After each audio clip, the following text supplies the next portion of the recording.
Shalom, selamat pagi semuanya. Kita bersyukur, berterima kasih pada Tuhan. Pada pagi hari ini kita boleh bangun lagi dengan tubuh yang diberkati, dengan kekuatan kesehatan yang baru yang datang daripada Tuhan. Kita bersyukur kita ada di minggu yang baru lagi. Kita boleh terus menikmati pemeliharaan Tuhan, menikmati penyertaan Tuhan, menikmati berkat-berkat Tuhan. Waktu pagi hari ini kita mau datang dengan hati yang bersyukur, kita memenuhi pujian, penyembahan, pengagungan kita kepada Tuhan. Bapa, kami bersyukur, kami berterima kasih kepadamu, sebab Engkau baik bagi kami. Engkau sungguh baik bagi kami. Engkau sangat baik bagi kami. Tidak ada Allah yang seperti-Mu. Tidak ada yang lain selain Engkau. Kami bersyukur, kami berterima kasih. Pagi hari ini kami datang menghampiri tahta kasih karunia, menaikkan pujian, syukur, penyembahan kami kepada-Mu. Sebab Engkau yang layak dipuji, Engkau yang layak disembah, sebab Engkau satu-satunya Allah. Saat ku menyembah-Mu, Roh-Mu bekerja. Saat ku memuji-Mu, Kau bertata di atas pujian. Saat kami menyembah-Mu, saat ku menyembah-Mu, Roh-Mu bekerja. Saat ku memuji-Mu, Kau bertata di atas pujian. Ku angkat hatiku, ku pandang kekudusan-Mu. Saat ku sembah, ku puji-Mu, ku rasakan kehadiran-Mu Tuhan. Saat ku menyembah-Mu, Roh-Mu bekerja.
sembah,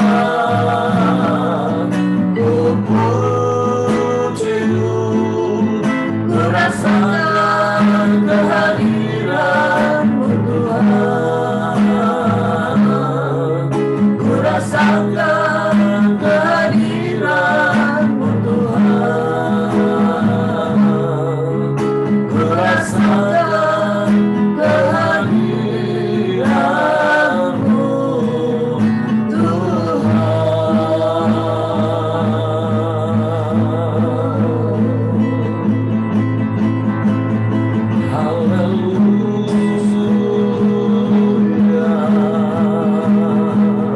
Haleluya.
yang layak disembah, Kau yang layak ditinggikan, Kau yang layak diadukan.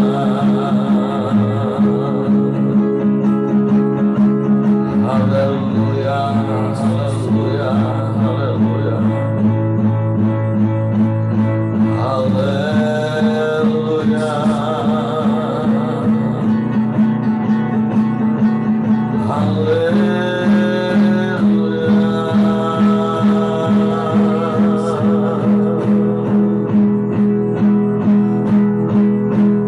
mulialah namamu, Yesus Tuhan, mulialah namamu.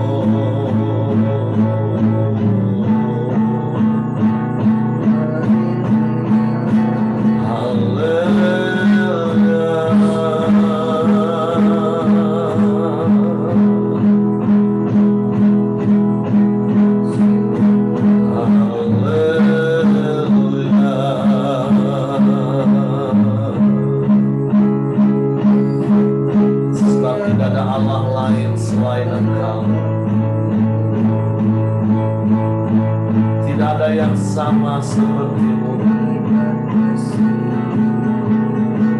Engkau satu-satunya Allah. Engkau satu-satunya Tuhan. Engkau baik, sungguh baik, sangat baik, selalu baik, selamanya Kau baik.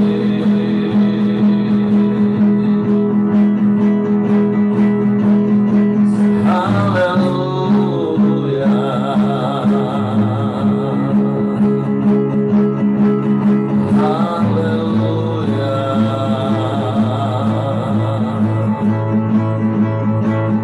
haleluya.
Allah yang dahsyat, Allah yang hebat.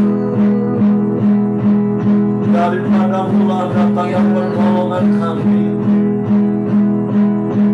Sebab Tuhan hanya kepadamu hati kami percaya. Hanya kepadamu hati kami percaya. Sebab Engkau Allah yang setia. Engkau Allah yang tak pernah ingkar janji. Selamanya.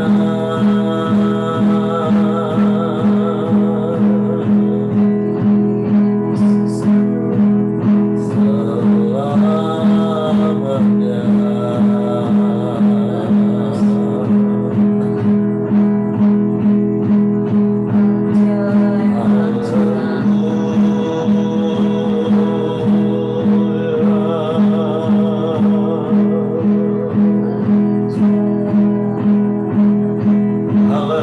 haleluya, haleluya.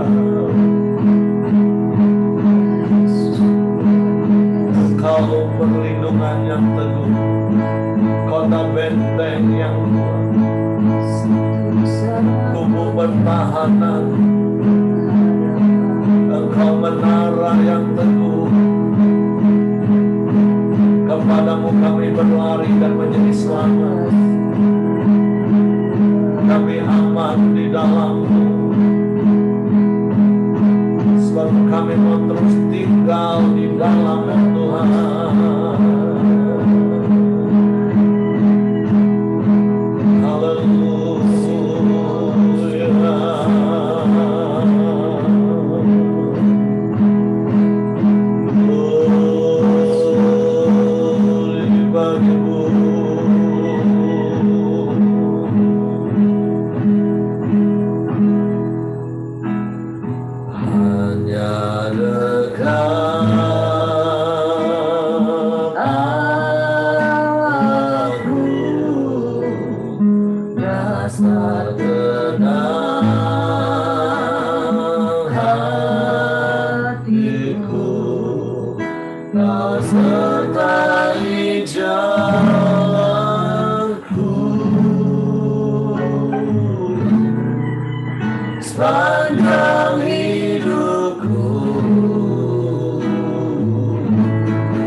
pengakuan kami di hadirat-Mu pagi hari ini. Sungguh indah bersama-Mu. Sebab sungguh hanya dekat Engkau kami tenang. Hanya di dalam-Mu kami aman. Dan bersama-Mu kami dapat melakukan segala perkara. Kami cakap menanggung segala perkara. Bahkan kami dapat menjadi orang-orang yang lebih daripada pemenang. Sebab Engkau Bapa kami, Bapa yang setia. Bapa yang hebat, Bapa yang dahsyat, Bapa yang sanggup melakukan segala perkara.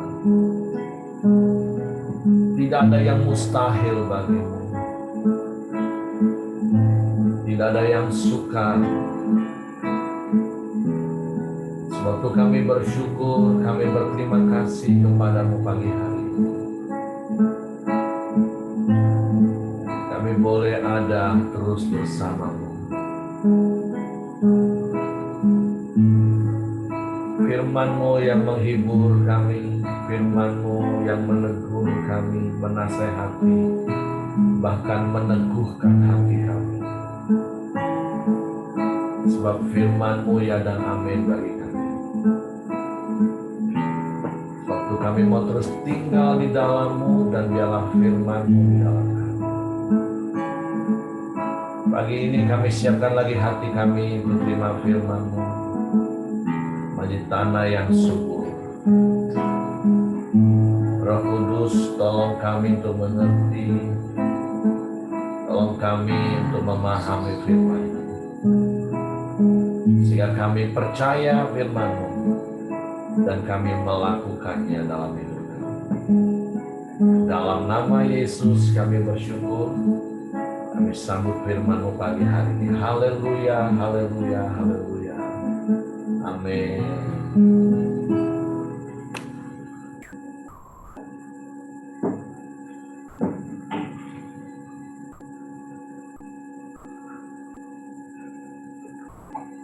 Oke, shalom, selamat pagi Bapak Ibu. Bersyukur, berterima kasih pada Tuhan kalau pagi hari ini kita boleh ada sebagaimana kita ada. Dan kita percaya pemeliharaan Tuhan, penyertaan Tuhan yang ajaib bagi kita itu terus berlaku sampai hari ini. Renungan kita hari ini masuk di dalam surat Paulus kepada Filemon, di dalam pasal yang pertama, karena memang cuma satu pasal, di dalam ayatnya yang ke-8 sampai ayat yang terakhir. Saya akan bacakan bagi Bapak Ibu. Filemon, pasal yang pertama, ayat yang ke-8. Karena itu, sekalipun di dalam Kristus aku mempunyai kebebasan penuh untuk memerintahkan kepadamu apa yang harus engkau lakukan, tetapi mengingat kasih-Mu itu, lebih baik aku memintanya daripadamu. Aku, Paulus, yang sudah menjadi tua, lagi pula sekarang dipenjarakan karena Kristus Yesus, mengajukan permintaan kepadamu mengenai anakku yang kudapat selagi aku dalam penjara, yakni Onesimus. Nah, dari ayat yang ke-8 sampai ayat yang ke-10 ada satu kebenaran firman Tuhan yang kita bisa belajar dari Paulus, yaitu kerendahan hati. Dan tentu kerendahan hati ini pasti akan bertolak belakang dengan sikap yang namanya arogan. Karena kita baca dari sini, seperti apa yang Paulus katakan, sekalipun di dalam Kristus, dia mempunyai kebebasan penuh untuk memerintah. Karena memang dia seorang rasul, dia seorang yang ya kalau secara dunia, dia punya sebuah kedudukan yang tinggi, kalau dalam sebuah struktural atau hierarki, dia punya otoritas yang besar, sehingga dia bisa memerintah siapa saja yang ada di bawah struktural dia. Apalagi kalau hanya sebatas jemaat. Anggaplah mungkin dia seperti ketua umum sinode dan dia punya otoritas penuh.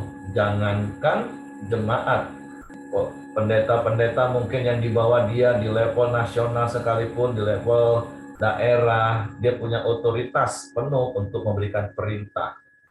Nah, tetapi kita belajar dari Paulus, dikatakan, tetapi mengingat kasihmu itu, lebih baik aku meminta kepadamu. Nah, tentu orang yang meminta secara logika itu tentu berarti dia ada di posisi yang lebih rendah kepada orang yang dia minta. Sama seperti kita minta kepada Tuhan. Karena kita tahu orang yang kita mintai atau pribadi yang kita minta itu punya posisi yang lebih tinggi. Nah, itulah makanya berkali-kali kenapa saya katakan, apa itu rendah hati? Rendah hati itu adalah kita sadar betul kita sudah ada di posisi yang paling rendah. Sehingga tidak ada satupun situasi, kondisi, atau siapapun yang bisa merendahkan diri kita lagi. Dan tentu, seperti yang berkali-kali sudah saya katakan, kalau kita masih bisa merasa direndahkan, itu hanya menunjukkan bahwa kita ini masih tinggi hati. Nah, jadi pagi hari ini firman Tuhan mengingatkan kita kembali tentang yang namanya kerendahan hati. Bersyukur kalau Tuhan memberikan promosi dalam hidup kita, sehingga kita diangkat dari satu ke posisi, bahkan sampai posisi paling tinggi, tapi teruslah kita memiliki kerendahan hati. Dan seperti berkali-kali juga saya katakan, saya berdoa, saya berharap, dan saya terus belajar mempraktekkan dalam hidup sehari-hari kami. Kami mau dikenal sebagai hamba Tuhan yang rendah hati. Bukan hamba Tuhan yang dikenal hebat, pintar khotbah, yang pintar melakukan banyak hal, tapi kami lebih suka dikenal sebagai hamba Tuhan yang rendah hati. Sekalipun tentu ada ayat firman Tuhan mengatakan orang-orang yang mengajar, yang menyampaikan firman harus dihormati 2 kali lipat. Sekali lagi, ajar berulang-ulang, hidup ini harus ada di dua sisi. Saya tidak boleh menggunakan ayat itu untuk menuntut jemaat menghormati kami. Karena itu firman Tuhan bagi jemaat. Dan di satu sisi saya juga selalu ada di posisi sebagai jemaat atau ada di bawah sebuah otoritas yang lain. Nah, jadi sekali lagi, mari belajar rendah hati, yaitu sadar betul kita sudah ada di posisi yang paling rendah. Sekali lagi seperti Paulus tulis kepada Filemon, sebagai Rasul Kristus, dia punya otoritas penuh untuk memerintah. Tetapi Paulus menempatkan dirinya di posisi yang lebih rendah dari Filemon, sehingga dia meminta, menadahkan tangan dalam tanda kutip Bapak Ibu. Jadi ini hal yang pertama yang Tuhan mau ajar dan ingatkan kita lagi pagi hari ini. Dan tentu saya percaya setiap kita sudah praktek kerendahan hati. Karena apa? Karena kerendahan hati itu kan sesuatu yang menjadi sifat alamiah kita. Kerendahan hati itu menjadi DNA kita. Kita belajar dari Paulus, karena Paulus belajar dari Yesus. Kita tahu bagaimana Paulus menulis kepada jemaat di Filipi, bagaimana Yesus adalah Allah yang mengosongkan dirinya menjadi seorang hamba yang taat, bahkan taat sampai mati di kayu salib. Dari posisi yang paling tinggi sebagai Allah, tapi karena kasihnya kepada manusia, dia mau merendahkan dirinya, bahkan mengosongkan dirinya, sehingga kita menerima anugerah keselamatan. Jadi siapa kita kalau kita masih mau sombong, Bapak Ibu? Tuhan saja mengajarkan kerendahan hati. Bahkan ketika Yesus di dalam pelayanan, di dalam dunia ini 3,5 tahun bersama murid-murid, Yesus juga pernah memberikan contoh, dan tentu banyak hal yang Yesus ajarkan. Dan salah satu kisah yang tentu kita ingat bagaimana Yesus membasuh kaki murid-muridnya. Hingga Yesus katakan, engkau yang menyebut aku Tuhan dan Guru, tapi aku membasuh kaki kalian hari ini. Maka lakukanlah hal yang sama. Nah, jadi come on, saya percaya setiap kita adalah orang-orang yang mengikuti teladan Kristus. Setiap kita adalah orang-orang yang semakin hari semakin serupa dengan Kristus. Dan poinnya yang Tuhan ingatkan kepada kita pagi hari ini adalah rendah hati. Terus miliki kerendahan hati itu, dan terus praktekkan kerendahan hati itu. Tentu, sekali lagi, firman itu bagi saya. Bukan untuk kita menghakimi, oh si A ini nggak rendah hati, oh si B ini nggak rendah hati, oh si C ini kurang rendah hati. Nah kalau si A, si D ini, nah iya. Nah ketika kita mulai menghakimi saja, itu sudah menunjukkan kita nggak rendah hati. Tapi nantiasa prinsip yang saya ajar, firman itu selalu untukku. Firman Tuhan pagi hari ini yang pertama mengingatkan kita apa? Rendah hati. Nah berikutnya Bapak Ibu, ayat yang ke-11 dikatakan demikian, berkaitan dengan Onesimus, yaitu anak yang didapati oleh Paulus lagi dia dalam penjara. Ayat 11 berkata seperti ini, dahulu memang dia tidak berguna bagimu, tetapi sekarang sangat berguna baik bagimu maupun bagiku. Dia kusuruh kembali kepadamu, dia yaitu buah hatiku. Sebenarnya, atau stop dulu ayat itu Bapak Ibu. Nah, hal yang kedua yang firman Tuhan mau ajar kepada kita, manusia itu bisa berubah. Kenapa? Ketika disentuh. Ketika Paulus memberikan hati, memberikan waktu, memberikan seluruh hidupnya bagi Onesimus, maka Onesimus mengalami perjumpaan dengan Kristus, dan Onesimus mengalami perubahan hidup. Walaupun tentu memang Alkitab tidak secara jelas mencatat berapa lama Onesimus bersama-sama dengan Paulus di dalam penjara. Tetapi yang pasti firman Tuhan mencatat ketika Onesimus masuk dalam penjara dan Paulus mendapati dia, dan kemudian Paulus memuridkan dia, maka Onesimus mengalami perubahan hidup. Nah, jadi kita belajar hal yang kedua hari ini. Mari berikan hati, berikan waktu, berikan hidup kita untuk orang-orang yang Tuhan taruh dalam hidup kita, supaya mereka mengalami kasih Kristus, supaya mereka mengalami perjumpaan dengan Kristus, dan mereka mengalami perubahan demi perubahan, semakin serupa dengan Kristus. Tentu memang tidak mudah, tapi bukan berarti tidak mungkin. Kalau kita bisa melihat dari sisi Onesimus, orang yang dipenjarakan oleh tuannya, itu biasanya tentu dipenuhi dengan kemarahan, dipenuhi dengan kebencian, dipenuhi dengan rasa ingin balas dendam kepada tuannya, yaitu Filemon yang sudah memenjarakan. Terlepas dia salah mungkin, tapi ketika dia merasa dia akhirnya dipenjarakan, kalau zaman sekarang dipolisikan, tentu banyak orang ketika kita dipolisikan, kita dipenjarakan, kita akan marah, kita akan benci dengan orang yang memperlakukan hal itu kepada kita.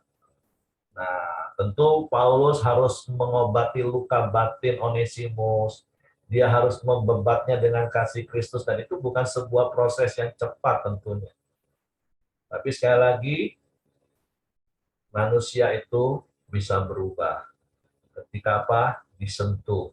Ketika dia mengalami apa? Kasih. Beberapa waktu yang lalu ada ungkapan di antara teman-teman kami. Ya, saya berharap itu ungkapan tidak serius, ungkapan kekesalan hati mungkin ya. Lebih baiklah kita pelihara anjing daripada kita pelihara anak. Wah, mungkin karena kalau anak itu kadang bisa ngelawang, kalau anjing kan enggak. Ya, tapi ya itu saya pikir ya itu sebuah ungkapan kekesalan lah ya. Tapi prinsip yang firman Tuhan mau ajar kepada kita hari ini, manusia itu bisa berubah ketika dia mengalami perjumpaan dengan kasih Tuhan. Dan dia mengalami kasih yang nyata melalui orang yang ada di sekelilingnya. Artinya demikian Bapak Ibu, kalau kau mungkin berpikir hari ini eh, pasanganmu, orang tuamu, anakmu, itu rasanya aduh ampun. Tapi ketika dia mengalami kasih Tuhan melalui hidupmu, sekali lagi nggak mudah, tapi bukan berarti nggak mungkin, butuh waktu, butuh proses, tapi kita terus intens, terus kita nyatakan kasih, terus kita praktek kebenaran, manusia itu bisa berubah. Nah, seringkali masalahnya orang tuh pengen instan, pasangannya berubah, orang tuanya berubah, anaknya berubah, sehingga kitanya yang berubah-ubah. Dikit-dikit akhirnya males, dikit-dikit akhirnya lantak lah kau. Akhirnya masa bodoh. Nah, itulah masalahnya, bukan di orang yang harus berubah. Terkadang kita dulu yang harus berubah, Bapak Ibu. Kita benar-benar tulus enggak? Kita mau benar-benar lakukan di dalam kasih Kristus enggak? Sehingga kita akan benar-benar melihat bagaimana orang yang kita muridkan itu akan mengalami perubahan dalam hidupnya. Nah, jadi sekali lagi, ya kita belajar dari Paulus, bagaimana Paulus itu punya komitmen dan dia konsisten. Sehingga sampai pada akhirnya Onesimus mengalami perubahan hidup yang nyata. Itu yang kedua Bapak Ibu. Jadi mari ketika Tuhan menaruh kepercayaan kepada kita untuk memuridkan satu orang, satu keluarga, lakukan dengan penuh komitmen dan konsisten. Lakukan dengan tulus, dengan kasih Kristus.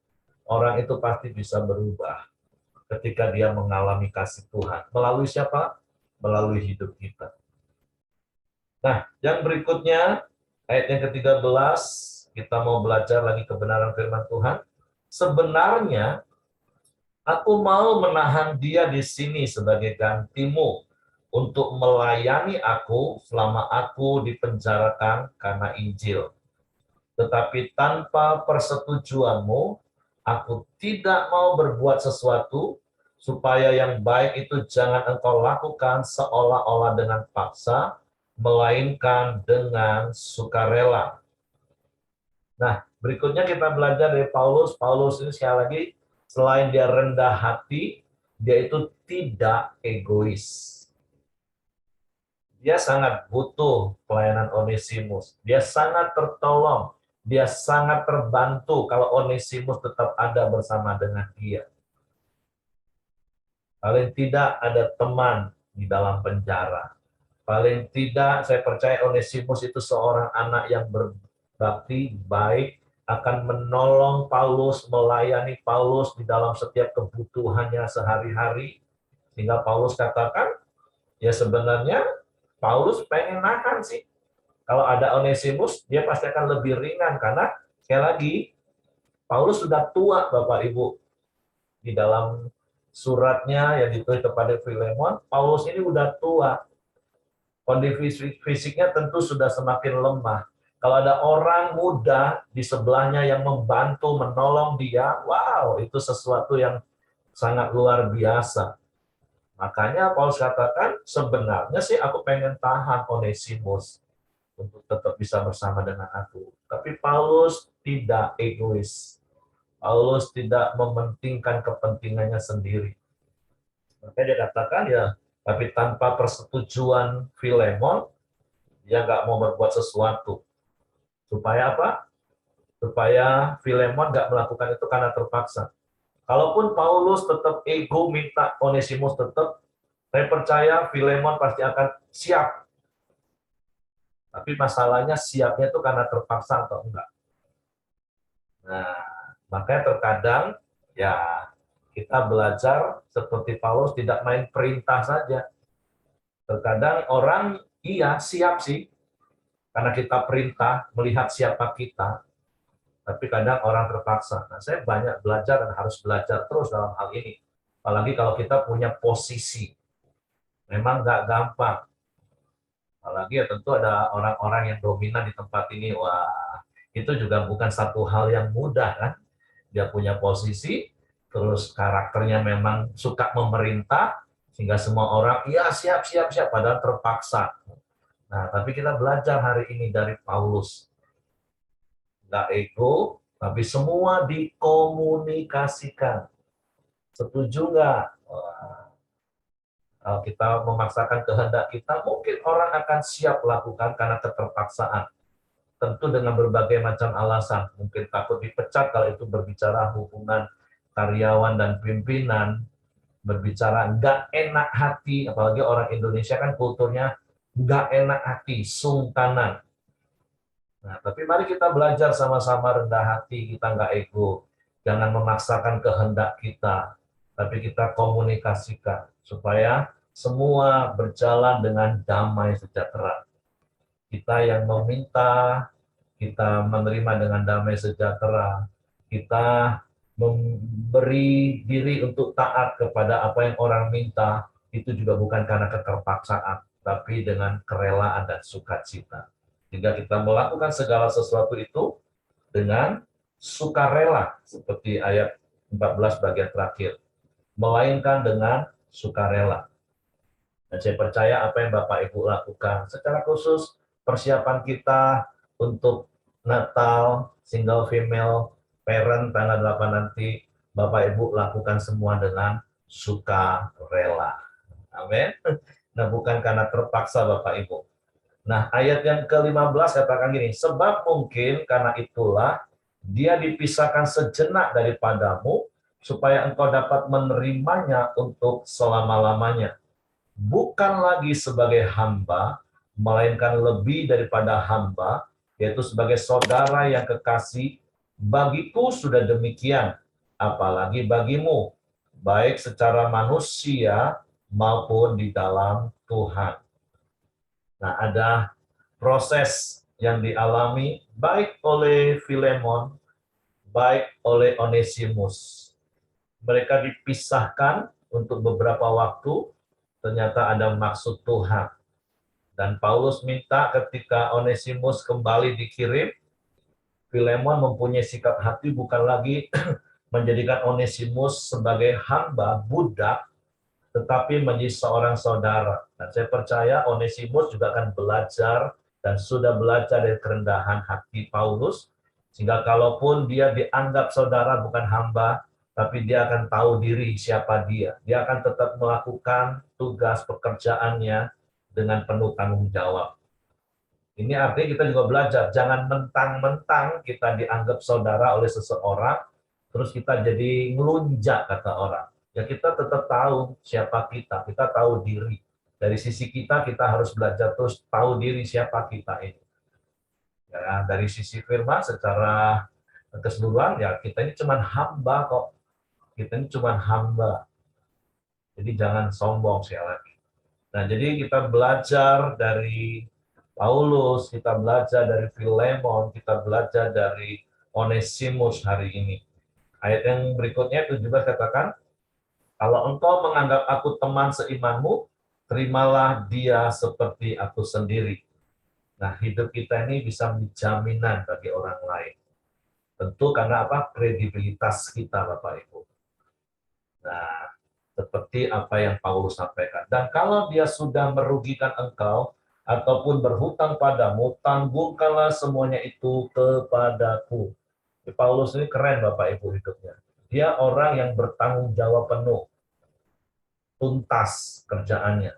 Hingga dia katakan kepada Filemon, kalau memang Onesimus punya hutang, ya sudah, tanggungkanlah itu kepadaku. Dia bertanggung jawab penuh. Nah, setiap kita, ketika kita memuridkan, ya tentu kita akan bertanggung jawab dengan tuntunan pimpinan Tuhan. Ayat 19 katakan, aku Paulus menjaminnya dengan tulisan tanganku sendiri, aku akan membayarnya. Agar jangan kukatakan, tanggungkanlah semuanya itu kepadamu, karena engkau berhutang padaku, yaitu dirimu sendiri. Sekali lagi, Paulus rendah hati, Paulus tidak egois, Paulus bisa saja tanggungkan pada diriku, tapi sebenarnya kamu nggak punya hak juga untuk nuntut nagih ke aku. Toh kamu juga berhutang sama aku. Gara-gara aku kamu bisa jadi kenal Yesus. Gara-gara aku. Nah, Paulus nggak bangkel seperti khotbah kemarin. Paulus murah hati. Paulus melakukan semua tulus, baik kepada Filemon sebelumnya maupun kepada Onesimus. Ya saudaraku, semoga engkau berguna bagiku di dalam Tuhan. Hiburkanlah hatiku di dalam Kristus. Dengan percaya kepada ketaatanmu, kutuliskan ini kepadamu. Aku tahu, lebih daripada permintaanku ini akan kau lakukan. Dalam pada itu bersedialah juga memberi tumpangan kepadaku, karena aku harap oleh doamu, aku akan dikembalikan kepadamu. Nah, jadi sekali lagi pagi hari ini kita banyak belajar dari hidup Paulus. Bagaimana dia menjadi seorang yang rendah hati, dia orang yang komitmen dan konsisten, dia orang yang selalu berkomunikasi, dia tidak egois. Mari kita praktekkan firman Tuhan hari-hari ini. Dan tentu sekali lagi ketika kita mempraktekkan firman Tuhan, hidup kita akan mengalami damai sejahtera. Hidup kita akan mengalami ketenangan dan ketentraman. Oke, itu saja yang ingin saya sampaikan pagi hari ini bagi Bapak Ibu. Dan seperti kata kunci, tinggal praktek.